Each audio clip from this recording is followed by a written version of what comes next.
Paris et sa banlieue ont voté la fin d'Autolib. Paris et les communes de banlieue partenaires d'Autolib, réunies en comité syndical, ont voté jeudi la fin du dispositif de voitures électriques en libre partage assuré depuis 2011 par le groupe Bolloré et plombé depuis des années par un lourd déficit, a constaté l'AFP. Le syndicat mixte Autolib-Vélib, qui réunit les 103 communes partenaires dont la capitale, a refusé de verser la compensation infondée de 233 millions d'euros réclamée par le groupe Bolloré par courrier du 25 mai, entraînant de fait la résiliation du contrat au 25 juin 2018, a précisé un communiqué. Le syndicat va, dans les jours à venir, négocier avec le groupe Bolloré un protocole de sortie de contrat afin de régler l'ensemble des modalités opérationnelles, a ajouté le syndicat mixte, sans précision sur la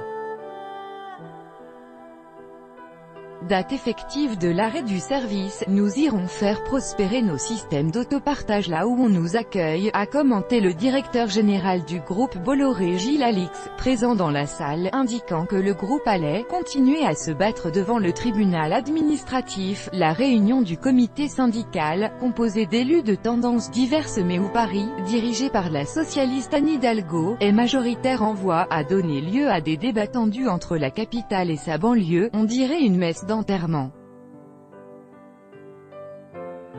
Cela fait 1 an et demi que j'alerte sur le déficit, a lancé Philippe Briot, maire LR du Chesnay, Yvelines. Madame Hidalgo a été la cible de vives critiques. Pour Arnaud Gibert, adjoint au maire de Bezons, Val d'Oise, la messe est dite. Les choses se sont décidées entre le groupe Bolloré et la mairie de Paris.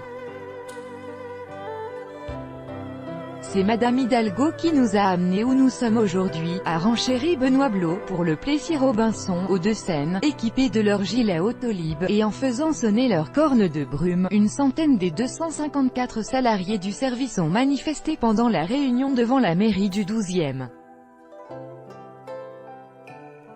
Pour demander la préservation de leur emploi et la poursuite d'Autolib. Le groupe Bolloré avait réclamé aux communes, par courrier en date du 25 mai, le versement de 46 millions d'euros par an pour éponger la dette du service, révélant au grand jour le conflit entre les partenaires.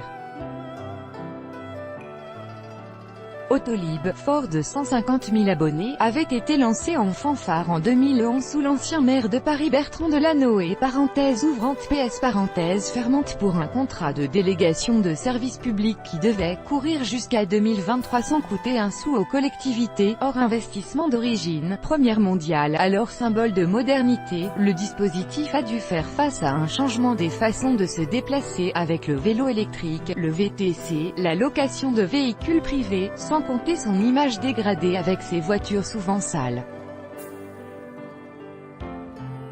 Tout droit de reproduction et de représentation réservé. Copyright 2018, Agence France Presse.